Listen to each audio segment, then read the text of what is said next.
मां हूं, धरती मां। कोई सत्ता प्राप्त कर ले या सिंहासन पर बैठ जाए तो इसका यह अर्थ नहीं है कि वो उसके योग्य भी है। सत्ता तो छल से भी प्राप्त की जा सकती है। सिंहासन पर तो बल का प्रयोग करके भी बैठा जा सकता है। योग्यता का ज्ञान तो उस समय होता है जब सत्ता पाकर भी कोई जन कल्याण का ध्यान रखे, सिंहासन पर बैठकर भी न्याय करे। इसमें संदेह नहीं कि देवराज इंद्र ने महारानी कयाधु का अपहरण करने का प्रयास करके एक अनुचित और अनैतिक कार्य किया था, परंतु स्वयं हिरण्यकशिपु भी अपने मन में एक ऐसी इच्छा पाल रहा था जो किसी भी तरह उचित नहीं थी। वो स्वयं को ईश्वर कहलाना चाहता था।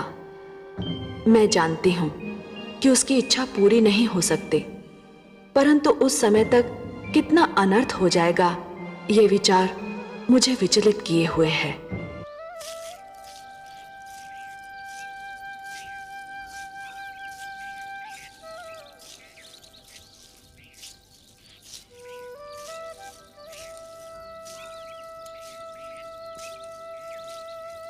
असुरराज, आप क्षण भर यहां प्रतीक्षा करें। मैं महारानी कयाधु को आपके आने की सूचना दे दूं।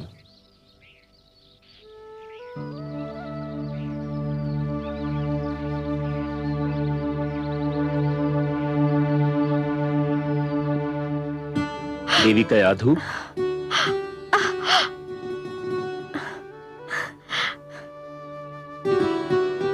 आप आ गए देवर्षि।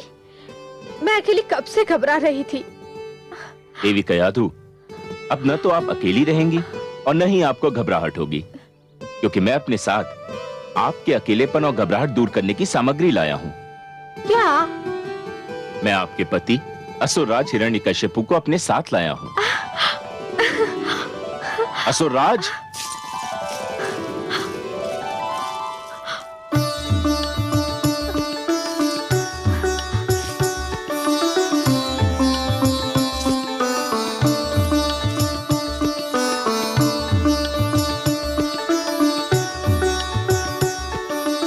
नारायण नारायण।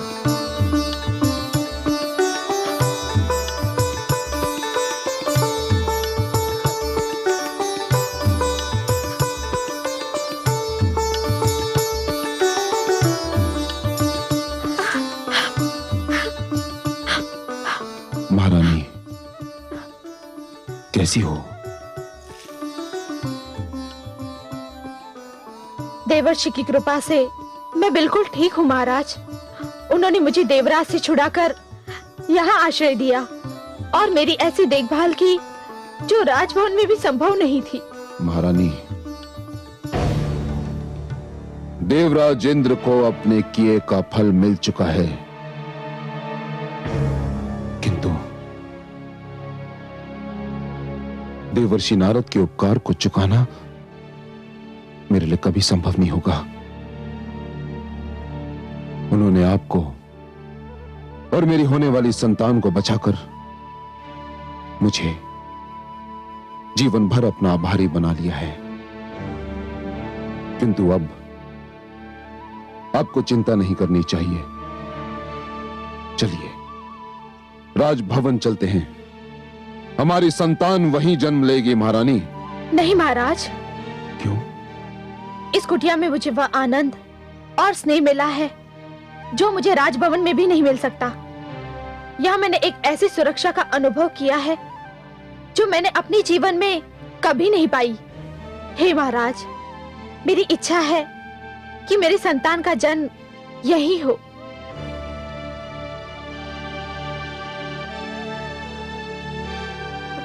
ठीक है, आपकी इच्छा के विरुद्ध मैं कोई भी कार्य नहीं करना चाहता महारानी। गर्भवती स्त्री को जहां भी आनंद मिले, संतान का जन्म वहीं होना चाहिए। मुझे कोई आपत्ति नहीं। मैं ये समाचार देवर्षि को सुनाता हूं। आप निश्चिंत होकर विश्राम करें। आइए।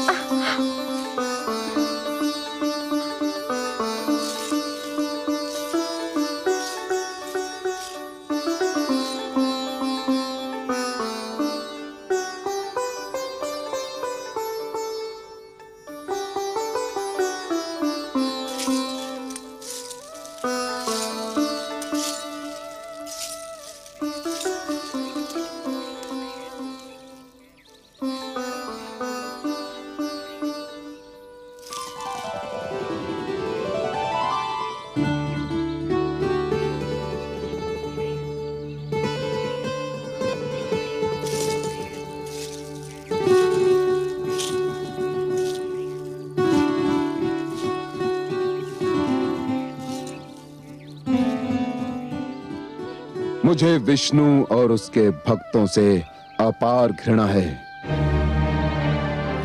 मैं ये भी जानता हूं कि आप इस सृष्टि में विष्णु के महानतम भक्त हैं, और मैं चाहते हुए भी आपसे घृणा नहीं कर पाता। आपने महारानी की रक्षा करके। बस बस असुरराज, और कुछ कहने की आवश्यकता नहीं है। आप इस बात को इतनी बार कह चुके हैं कि मुझे तो कंठस्थ हो गई है। देवर्षि, महारानी कयाधु ने पुत्र के जन्म तक आपके आश्रम में रहने की इच्छा व्यक्त की है, और मैं उनकी इच्छा के विरुद्ध उन्हें यहां से ले जाना नहीं चाहता। नारायण नारायण, बड़ा शुभ विचार है। यदि महारानी कयाधु को मेरी कुटिया में सुख मिलता है तो ये तो मेरे लिए सौभाग्य की बात है। असुरराज, आप चिंता न करें, मैं उनकी यथा योग्य सेवा करूंगा। मेरी कुटिया में बीतने वाला हर दिन आपकी आने वाली संतान का हर संकट दूर करेगा। तो फिर मुझे जाने की अनुमति दीजिए देवर्षि।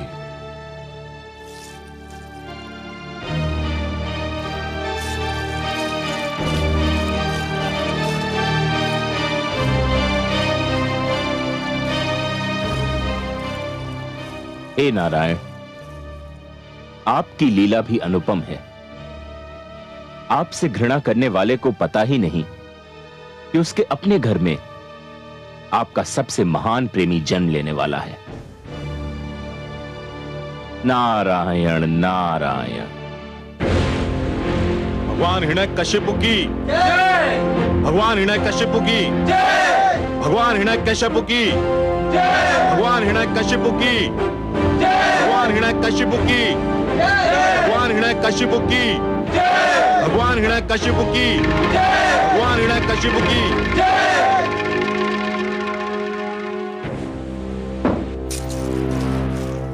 बधाई हो भगवान हिरण्यकशिपु, इंद्रासन पर बैठने के लिए बहुत बहुत बधाई हो। अब तो अप्सराएं आपके संकेत पर नृत्य करेंगी। समस्त देवगण नतमस्तक होकर आपको नमस्कार करेंगे।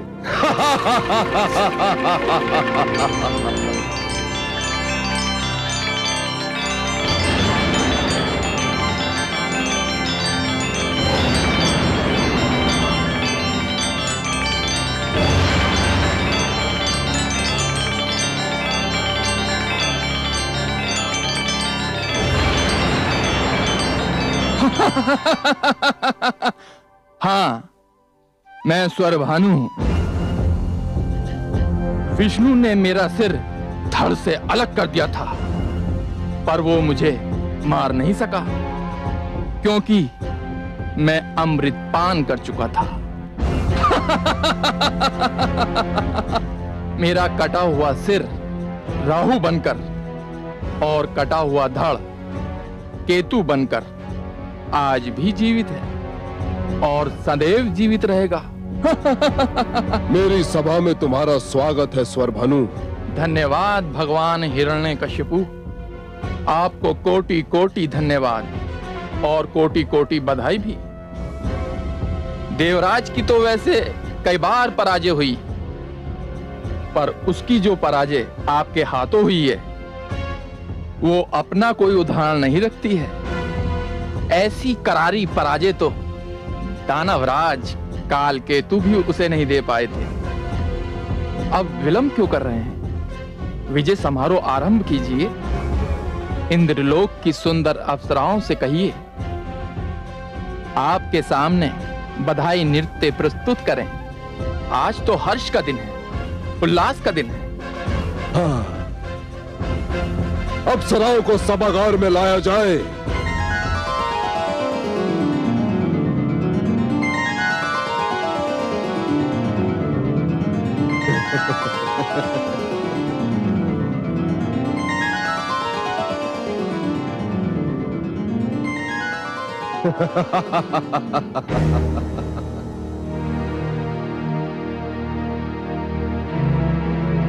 देवलोक की अप्सराओं,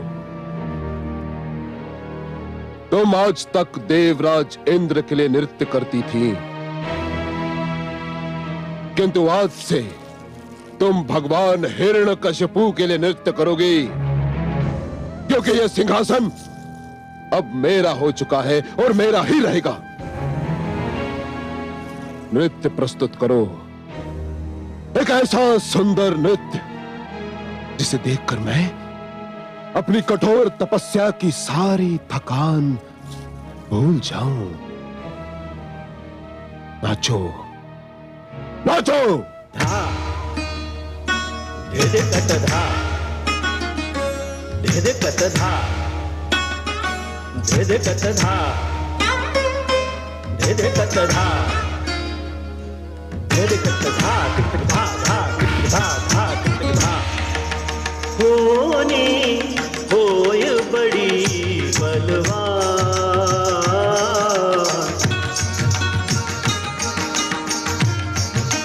होनी होय बड़ी बलवान। एक वरदान मिला पापी को, एक वरदान मिला पापी को, बन बैठा भगवान।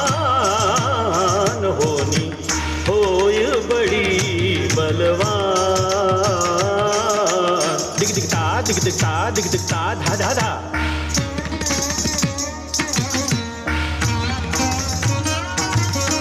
धाक तिक धेता ता धे देता, धा धाक तिक धे देता धे देता। अहंकार के मधु में फूला, करे पाप का काम।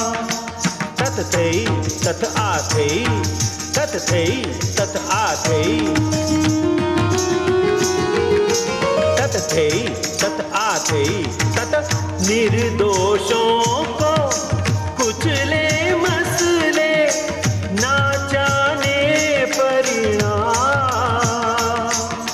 धाक तिक धाक तिक धाक तिक धाक तिक धेट धेटता। दया धर्म का अर्थ न जाने, दया धर्म का अर्थ न जाने।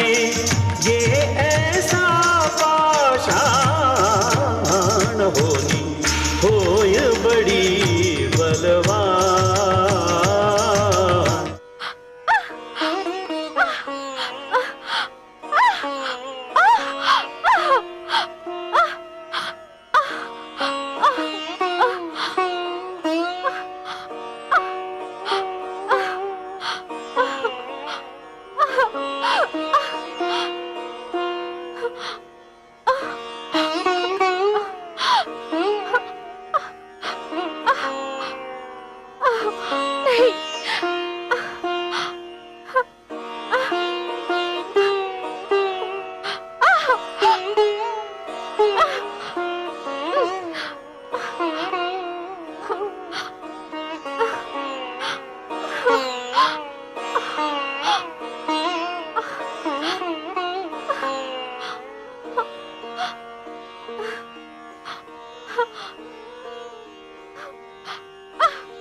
हे लक्ष्मी नारायण, मैंने कयाधु को अपनी पुत्री मानकर यथाशक्ति उसकी सेवा की है, किंतु अब वह जिस अवस्था में है, उस अवस्था में कोई भी पुरुष, चाहे वह उसका पिता ही क्यों न हो, उसके पास नहीं रह सकता। हे सर्वेश्वर, मुझे आपकी सहायता चाहिए। अब केवल आप ही मेरी सहायता कर सकते हैं सर्वेश्वर।